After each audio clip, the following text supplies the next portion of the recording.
What's good, everyone? Welcome back to another video. If you don't know who I am, I'm Mark. That means you're new. Go ahead and check out my other videos, of course. All right, so for this video's topic, and this video might be a little bit longer, not 100% sure, just depends on how quickly I can wrap it up, whatever. All right, but essentially, what the video's topic is going to be about is the NFA, or the National Firearms Act, and what it pertains of, or excuse me, or what it pertains to, what it entails of, and how unconstitutional it is. All right, so there are technically, all right, there are uh, 8 classifications, that they consider, as NFA, right? I have them all written down here, so if y'all see me look down, y'all know why. I'm just not the best at remembering it off the top of my head, so I just sit there and write it down. All right, so number 1, we have a shotgun having a barrel or barrels of less than 18 inches in length. Keep in mind, you guys can look this up. You guys can go to the ATF website if you guys do not, think that I'm saying the truth here. This is directly off their website, verbatim. All right, so a shotgun having a barrel or barrels of less than 18 inches in length. So basically, they're saying 18 inches, which, by the way, is 2 inches longer than the standard for rifles. Any less than that on a shotgun, they consider it a short-barreled shotgun or a sawed-off shotgun. Not a sawed-off shotgun, but you know what I mean. They consider it a short-barreled shotgun, which is absolutely fucking ridiculous. If you guys have seen, a shotgun, they generally are not too small. You know what I mean? So so the whole concept of, oh well, if they make them small, even if somebody makes them small, you think that they're gonna, saw off the barrel of their shotgun to the point that they're carrying it around like a pistol? I've seen a couple of people do that, but fuck, is it not a good idea? Why? Well, they don't make holsters for shit like that. 2, most shotgun technology not drop safe. But regardless of the point, all right, why in the flying fuck does the barrel length matter? Realistically, the barrel length is what gives the firearms the velocity, or not the firearms, but the rounds, their velocity, which causes the damage. I'm sorry, but that's just the truth of the matter. So that simple right there already makes 0 sense. So like, hey, it has to, whatever. All right, 2, and this is where they do try to, they try to get people. All right, and they do a similar thing with rifles, which I will get into as well. Number 2, a weapon made from a shotgun, if such weapon as modified has an overall length of less than 26 inches, or a barrel or barrels of less than 18 inches in length. So essentially, what from all the research I have done, all right, what that is essentially saying is, if you have a normal shotgun, right, barrel length is at least 18 inches, if not bigger, and you sit there and modify it yourself, shorten the barrel, do things along that line to where it is less than where the barrel is less than 18 inches in length, or where it says right here, the overall length less than 26 inches, but I'd have to do some research on that. I'm pretty sure there are some shotguns that are legal because the barrel is 18 inches, but whatever. I'd have to do some research on that. Essentially, they're saying, though, you cannot buy a shotgun. And keep in mind, once you buy something, I don't know if y'all know this, but once you buy something, it is your property. You own it. You know what I mean? You can do whatever you want to do with it, is how it's supposed to be.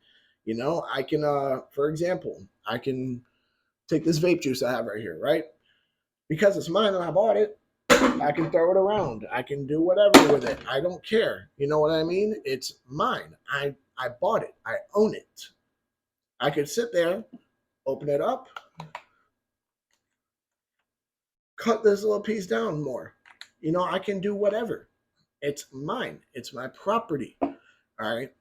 So, simple matter of fact, that they're trying to tell you what you can and can't do with your property now. Let's forget about the fact they're trying to, let's forget, quote unquote, because we're not going to fucking forget. All right. Let's forget about the fact that they're already telling you what you can and can't own. Now they're telling you what you can and can't do with what you already own. You see how this starts to become a slippery slope. And keep in mind, if I'm not mistaken, the NFA was enacted in like 1934 or 30. It was in the 1930s, and I believe though it was 34. All right, let's move on to number three. Number three, a rifle having a barrel or barrels of less than 16 inches in length. As I've mentioned before, earlier, that their standards for rifles and shotguns are a bit different. They essentially, it's about a it's about as dumb as you can fucking guess. A 16-inch barrel shotgun isn't gonna be some super crazy thing, much like a 14-inch barreled rifle wouldn't be some big crazy thing. They seem to forget that the barrel is what provides the velocity and the power to the round. So having less already is just stripping some of the power away. That's just the truth. So I don't get see what I mean? And that's the crazy thing is you'll notice with a lot of these, they're contradictive. It just doesn't make sense usually, and it's every fucking piece of the NFA, any fucking gun law is an infringement, but every fucking piece of the NFA, every little bit, every little subsection is just the purest form of infringement. The purest. Now let's go to number four. Number four, a weapon made from a rifle, if such weapon as modified has an overall length of less than 26 inches, or a barrel or barrels less than 16 inches in length. So essentially, it's a very similar thing with as I was saying about shotguns. That if you went and got a normal 16-inch AR-15 and you took some of the barrel off, you sawed it off or whatever, right? That'd be an NFA item. That'd be an SBR. Which once again, they with this, if you notice, and these are all in chronological order according to the ATF website. So they literally have teetered from telling you what you can and can't own to what you can and can't do with your firearms or your property, at least, back to what you can and can't own, then back to what you uh, can and can't do with your property or your firearms. You see what I mean? It's just absolutely ridiculous. All right. Now, number five, if anybody has more information on number five, it would be helpful because from what I've done, as far as the research goes, I haven't been able to get too much useful information 100% as far as five. And here's why. It is very, it's very ambiguous. Well, not ambiguous, but very, what was the word? God damn it, I forgot the word. Whatever. Y'all will get what I mean. All right. It's not very clear. Any other weapon as defined in subsection E. So I have looked up, NFA subsection E. I have tried doing some research. I couldn't find an exact proper definition, and please, if anybody has that explanation, that would be helpful. And I do want to point this out to y'all.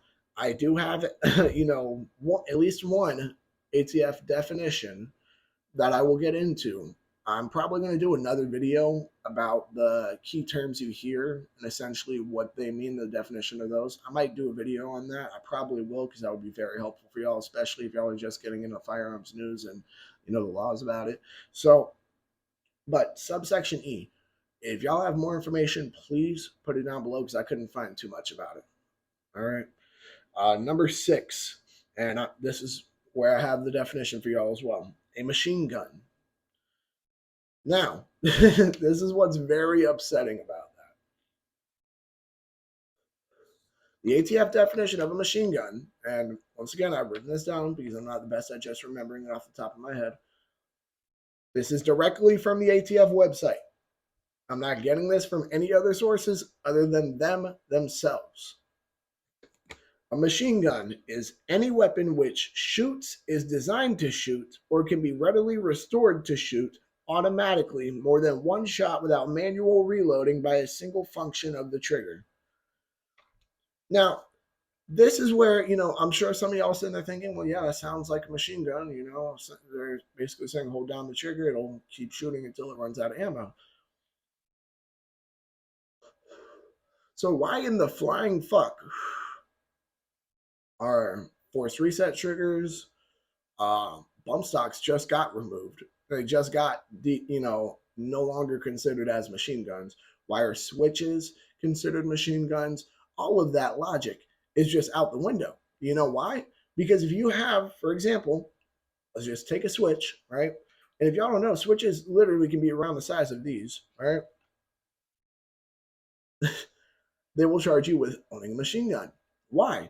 Because you can sit there, take your gun apart, take the back plate off. Y'all can see the chamber is clear. And you can sit there and add the switch on there. It doesn't take a great deal of time to do such. You know what I mean? It's not a big deal to do that. It takes maybe 10 minutes realistically. Now, let me clarify this for legal purposes. I have never put a switch on any of my firearms. I just know some people who have, and I don't know them, like hang out with them, but I knew them from my old neighborhood back in Clearwater. That's just how it works. All right. Don't hang out with them. And I've even told them you got a real big case if you get caught with that. All right. Although I don't personally feel that any of these, by the way, anything I have mentioned, none of these should be illegal. That's why I've said this is literally infringement on top of infringement. That's the nicest way of putting it. Oh, okay. All right. So my apologies about that. Had some oil laying around, not some oil, but some CLP laying around near my holster, and some just got tilted over and some got on. So I got to clean that in a bit. But that's the big issue, though, is essentially that a machine gun actually has to be a gun by this definition right here. They will call anything that they believe will make the gun go full auto, which granted, switches will. All right. Bump stocks don't. Binary triggers, force reset triggers, they don't. Binary actually isn't. They're not calling that a machine gun. Shockingly, I'm at least from what I know right now, they're not. Knowing our luck, that'll change. But once again, it makes no sense how for them a machine gun actually has to be a gun that's made to or easily available to, not easily available or readily available to change to be ready to shoot full auto. So why are just pieces of a gun considered a machine gun? You see what I mean? Most of the logic they have, it makes zero sense. Not to mention, some of y'all are going to sit there and swear, oh, he's one of these maniacs who thinks we should own machine guns. You're damn right I think we should own machine guns. I think that every American citizen should be able to own a machine gun. All right? Now, let me explain this. Do I feel that, people who are murderers or rapists or anything like that should be able to? Not by any standard, of course. I feel, though, that people who commit crimes like that, crimes to the point that you feel they shouldn't have the right to own firearms anymore, why let them out of jail? That's just me personally. Some of y'all are going to disagree with that. That's fine. But we're going to move on to the next point. Number 7, any silencer, anything that can be used as a silencer, they're going to call a silencer, which is now an NFA item, banned. Now, if you notice, all right, and I'm going to give you, actually, no, I'll wait until the last, I'll wait until the very last one. All right. 8. I'll wait until I have the last one to explain this all, though. But 8, a destructive device. So it is crazy because the definition, I really wish I had the chance to write this one down, but I was in a huge rush today. I've had a very long day, but I wanted to get this video out for y'all because I know y'all like the consistency I gave you guys, Essentially, they were, and it even states this too, they were going to consider shotguns destructive devices except for the fact that they recognize it's very good for sporting purposes. This is the fucking issue. They think the Second Amendment is about sporting or hunting. It's not. It's about self-defense, whether it be from an intruder, a tyrannical government, whether it be somebody trying to harm you on the streets, anything. You should have the right to protect your life with the best tools possible. That is the truth. There's no ifs, ands, or buts about it. Now, if some people feel that the best tools would be on this list, then that means you are infringing on their rights. That's the best way to explain it. Every one of these are infringements. You will notice that not a single one of these are, well, yeah, let's give, bro. For a bill titled the National Firearms Act, if you knew nothing about it, you would think it was a pro-gun bill or some shit. National Firearms Act, yeah, nations getting firearms, yeah, whatever. Just off the name, too. That's the shit that annoys me, is that there are a lot of dumbasses who swear that they just are so legally inclined, but they've never kept up with anything. They've never looked up any form of legal definitions. They've never, gone through any documents. They've never done any of the work that is needed to sit there and truly say that you are, more legally inclined, at least when it comes to the Second Amendment. Let me see here. That was number 8. Now, as I mentioned, though, if you notice, all of these are completely unconstitutional, and they're fucking hypocritical too. Because here's something else that not a lot of people fully understand. They don't realize this. You can have all of these things realistically. Maybe not the. I don't know about the destructive devices one. You can have almost all of these. You know why? You just have to pay a tax stamp. So it just shows you right there. They're not doing this for people's safety. They're not doing this to make people feel safe or anything along those lines. They're sitting there doing this, trying to fucking steal people's rights from them. That's the truth of the matter. But something I haven't said yet in this video, I'm sure y'all are waiting for this. Make sure to like, comment, subscribe, share, hit that bell. When you hit that bell, hit all. And when you sat there and thought about it, you're like, damn, I've already made it this far. I'm a Chad. I don't believe in the NFA like that. Fuck the people who made the NFA. Granted, we still do have to abide by it, unfortunately, or else face, legal punishment. However, this is going to get taken down eventually. And I hope it's going to be a day that I'm alive.